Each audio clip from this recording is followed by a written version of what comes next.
Good morning everyone, you're very welcome to today's physics class. My name is Mr. Toomey and today we're going to learn about pressure. So what are our learning outcomes today? What are we actually going to learn? We will be able to define pressure, state the units of pressure, and describe an experiment to show that the atmosphere exerts pressure.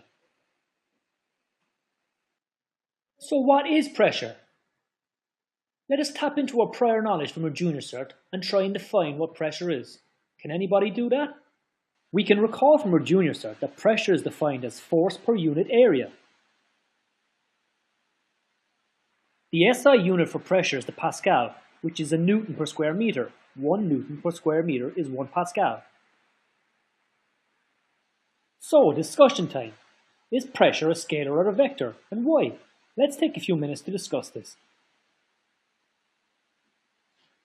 Well, that was a very interesting discussion on scalars and vectors. But let's watch this short video now to see what it actually is. Is it a scalar or a vector?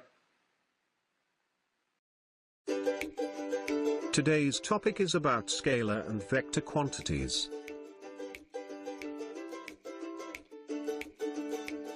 What is scalar quantity? Any quantity that only requires a magnitude or size to describe it completely is known as scalar quantity. In other words, a quantity which does not depend on direction is called a scalar quantity. Mass, temperature, speed, energy, and distance are scalar quantities.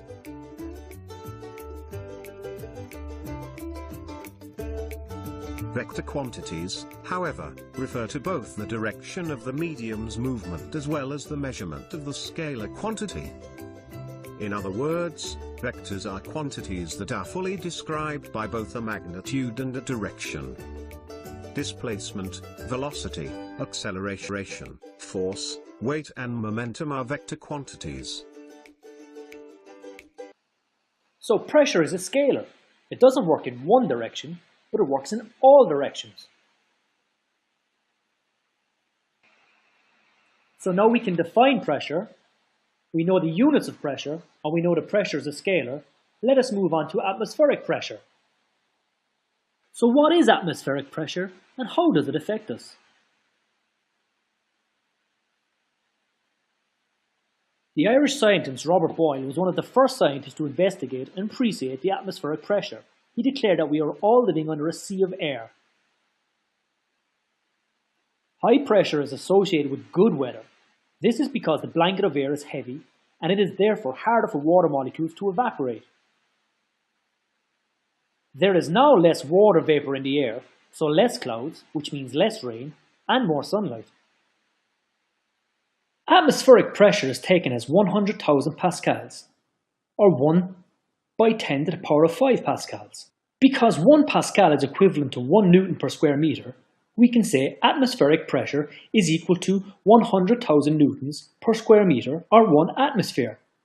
Now there are 10,000 square centimeters in a square meter, 100 centimeters by 100 centimeters. So therefore, 1 square centimeter of paper will have a force of 10 newtons. That's 100,000 divided by 10,000, equivalent to 1 kilogram acting down on it from the atmosphere. Or to make it more realistic, if you draw a square with each side 10 centimeters long, that gives you an area of 100 square centimeters. And that's about the area of the top of your head, and therefore a force acting downwards due to atmospheric pressure of 1,000 newtons. That's equivalent to about 100 kgs. Remember, an average student's weight is about 70 kgs. Now that's what I call being under pressure.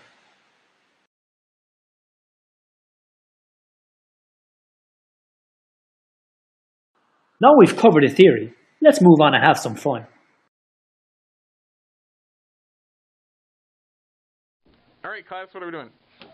We are putting marshmallows inside of a vacuum, releasing the pressure so the marshmallows will expand. And then all of a sudden we're going to put the air back in and they're going to shrivel up. It's going to be epic. Okay, let's give it a shot. Awesome. Alright. Close the valve. Whoa! There we go. Wow, there they go. Oh, yes. Just as I hypothesized. Getting bigger. Definite overflow. Yeah, it's like popcorn. My idea was epic. It definitely is top. Oh, look at that one. Look at the bottom, man. They're all squished up Look at against that. the It was side. empty and now look how full it is. And look at this. Look at it. Look at that. Look at that jam packed with definitely that. It's an air bubble right there. It looks like string cheese, I can see it. Reminds me of Orville Redenbacher. Keep on going. Oh, man. Magical popping corn. Look how big it is now, almost all the way full. Except it's not. Okay, stop it. Release. And now we're gonna release the valve. Here we go. It's gonna be. Look at the ones at the bottom. They all squished up. That's some filled up stuff right there. You are going to have fun. Pretty sweet. And then didn't leave. Good job, class. It is empty. That was an entire package of small jet puff craft brought to you by Honors Chemistry class. Christ. Okay, that was pretty cool, right? But can you explain why? Why did that happen? Why did the marshmallows expand and then contract? Now let's watch something even cooler. And it's part of the Year 9 science curriculum. Is what we're going to do is we're heating up a little bit of water in the bottom, and as we heat the water up, it changes phase from liquid to gas, and that gas fills that space, and all of the inside gets really hot. And then what we're going to do is we're going to switch the gas off, and we're going to close the lid, and we're going to put the hose pipe on. And what should happen is that because the volume expanded when it was hot, and then it changes back from water vapor to water liquid, it's going to create a whole lot of, it needs less space, and it won't be able to suck air in because the lid is going to be on, and then it's going to collapse in. So I think we're pretty close to being there. So maybe Mr. Hodgson and Mr. Briscoe can just take the gas out.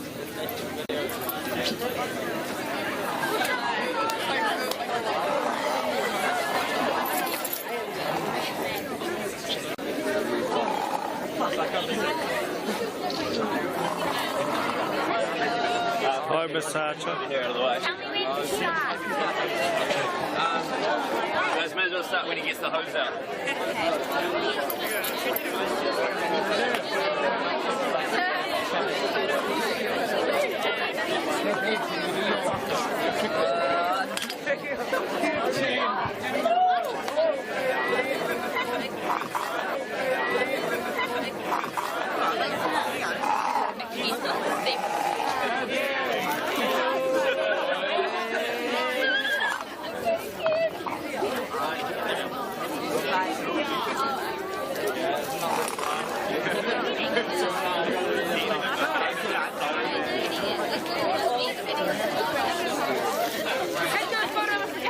Stand your ground,